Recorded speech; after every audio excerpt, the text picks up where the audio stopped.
His debut, the Longhorns season opener, 138 days off. If there's one thing Longhorn fans hope he can bring to Austin, it's his knack for winning the big ones. In 2 seasons at Houston, Herman's team was a perfect 6-0 in games against ranked teams, the best mark by any FBS coach over that span.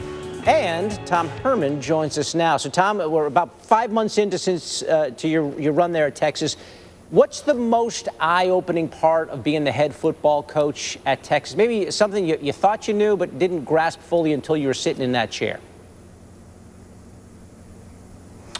I appreciate you guys having me. I don't know that there was anything that was quote-unquote eye-opening. I mean, there were some pleasant surprises, one being, the immediate level of buy-in of our players and the fact that they have definitely embraced our way of doing things. So that was definitely a pleasant surprise. And then, our administration. We talk all the time about players and coaches winning games, but administrators and administrations win championships. And our administration and Mike Perrin, and athletic director, and our president Greg Fenves have been extremely supportive in getting us the things that we need to compete. The spring game was Saturday. What was the vibe like, Tom? I know you had a bunch of former players back. What was the sense like of just the excitement of the program? Yeah, it was neat to see. I had heard in previous years that the attendance was not where it needed to be, and I was really excited to see our fans there, as many as there were. At some point here in the near future, we're going to sell those things out, and there won't be any room in the stands. But the vibe was great. The former players around here have been unbelievable, and it's been our charge since day one to make them feel welcome and at home, because at the end of the day, 2 things really exist when you talk about former players, and that's one, this program wouldn't be Texas football if it wasn't for them, and 2, I really like having those guys around for our players, selfishly, to see, hey, if I go to the University of Texas, I get my degree, and I do what my coaches tell me to do, then really, really good things are going to happen to me, both on the field and off. A lot of new coaches want to do something to change things up, and you're sitting in front of appears to be the new lockers that we've heard a lot about. Tell us a little bit about what those lockers are like.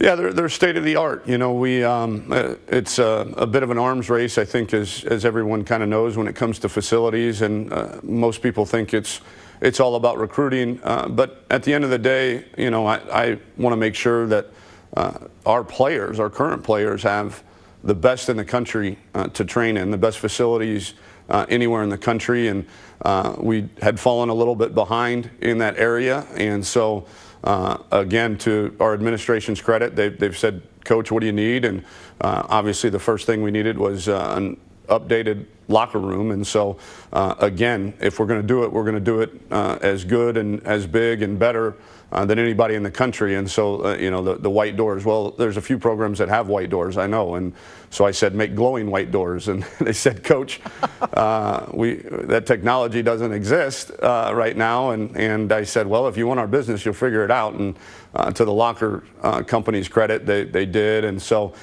everywhere from the TV up top, those TVs are really just nameplates and video boards, if you will. They're not going to be watching Animal Planet on the things or anything like that. It's just another way to introduce technology into our locker room and have it bright and vivacious and be a place where our guys are excited to come into every day. That was my question. Can you get cable on those TVs? But apparently that's not the case. All right, so before the construction of those new lockers, you had to destroy the old lockers, something I saw that you had a little bit of a hand in.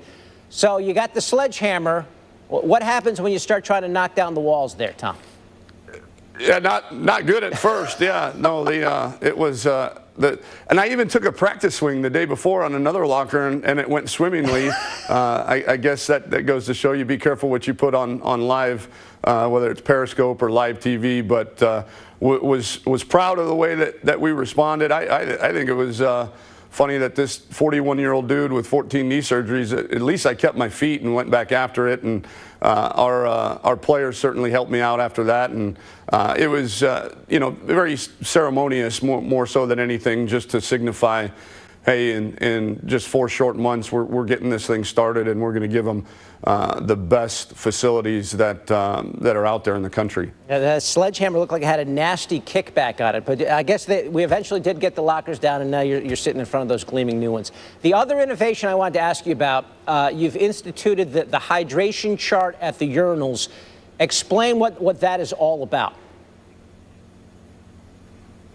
Yeah, I'm surprised that got so much news. I didn't think the color of your urine, even though we are at the University of Texas, would become news. That's something that you go recruiting, you see in every high school locker room, you see it in most college locker rooms. So was surprised to see that, but I think it's a tribute.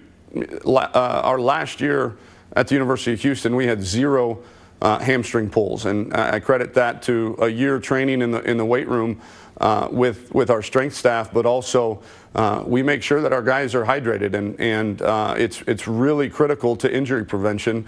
Anywhere from your muscles, again, you take a hydrated piece of steak that's fresh and in the fridge, and you can twist and turn it, it's not going to pull. You take a dried out piece of beef jerky and you can tear it to shreds if you want. And so our muscles are similar, and the concussion data shows that a hydrated brain, our brain is 80% water, is much less likely to get concussed. And so we had 100% hydration the last couple practices, and we had very minimal pulls, and those will decrease when we get stronger. But we had 0 concussions as well throughout spring practice.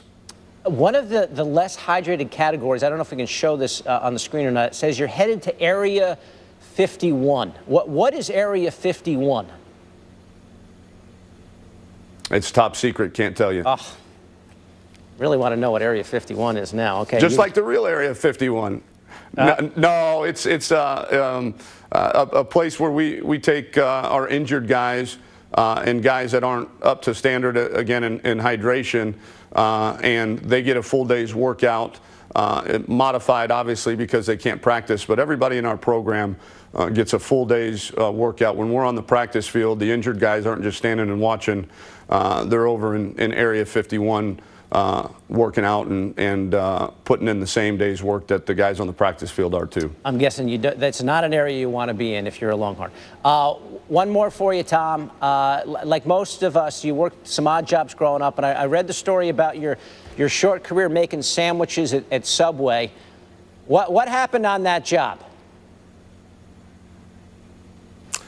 I was only on the job for a couple months, I think, and I prided myself on being one of the up-and-coming subcontractors in the country. I thought I was a 5-star subcontractor, and had my career cut a little short by a foolish decision I made, which was to walk in the walk-in refrigerator and start gobbling down some pastrami. And the owner walked in, opened the door, and I remember him just saying 2 words to me, which were "get out." And then so I left that day, and he promptly then asked me not to return. So you basically you couldn't say anything. You had a mouthful of pastrami. You had no argument for that at that point, right?